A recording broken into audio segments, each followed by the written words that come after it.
Malapit sa 1,000 ka mga locally stranded individuals nga kabahin sa mga na-stranded sa Rizal Memorial Stadium ang nag-abot sa Western Visayas subong adlaw. Pero pila sa mga LGU nagapang ampo nga hindi anay magbaton sang LSIs kag returning OFWs bangod wala na sang bakante ang ila isolation facility.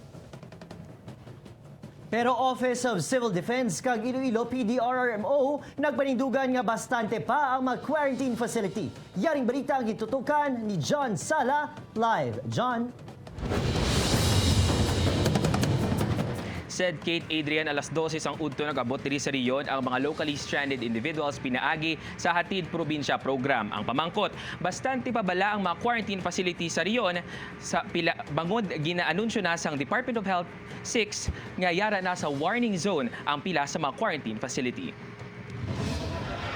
983 ka mga locally stranded individuals ang nakapauli subong adlaw sa riyon pinaagi sa Hatid Probinsya program sang gobyerno. Kabahin sa mga nag-abot ang mga na-stranded sa Rizal Memorial Stadium suno kay Office of Civil Defense 6 Director Jose Roberto Nunez.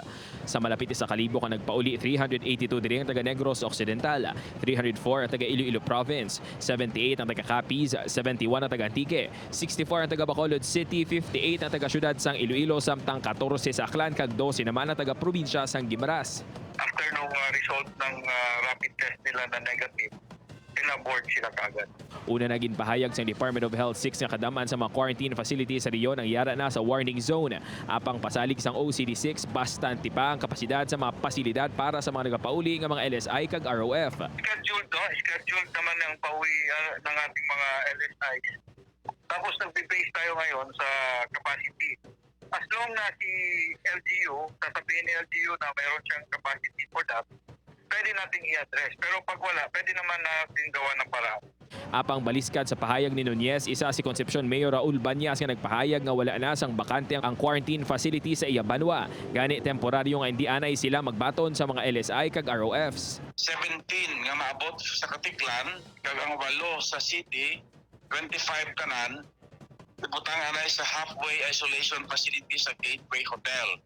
Apang suno sa Iloilo Provincial Disaster Risk Reduction and Management Council, bastante pa ang kapasidad sa mga quarantine facility sa probinsya sang Iloilo. Pero hindi malang nga iyas ang probinsya. Iyas ang banwa, iyas ang barangay, and at the same time, ang cooperation man sang aton ng mga pumuluyo. Pumuluyo, kung sila ang affected, kung sila sa quarantine, hindi inatanan nga responsibility iyas ang banwa. Sa karon yara na sa 29,269 ka mga LSI kag 8,620 ka mga ROFs ang nakapauli sa riyon. Said suno sa OCD6 nga ila ginapatuman ang hugot nga safety protocols kag quarantine protocols sa mga LSI nga nagapauli sa riyon.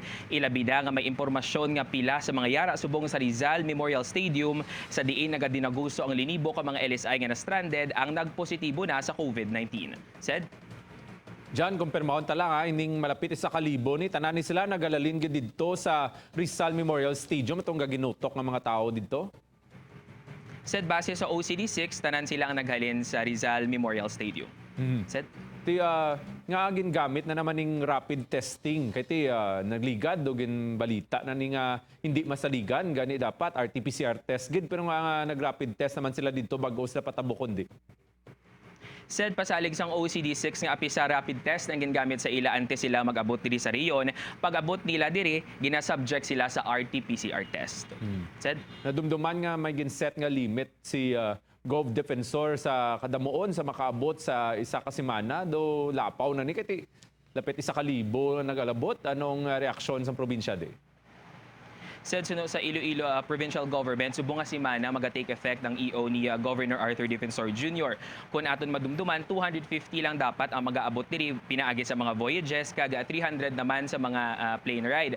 So, suno sa Iloilo Provincial Government, pinaagi sa PDRRMO, bastante pa ang mga quarantine facility, buta nga wala sang dapat kabalak-an ang publiko. Said Madamang salamat, John Sala.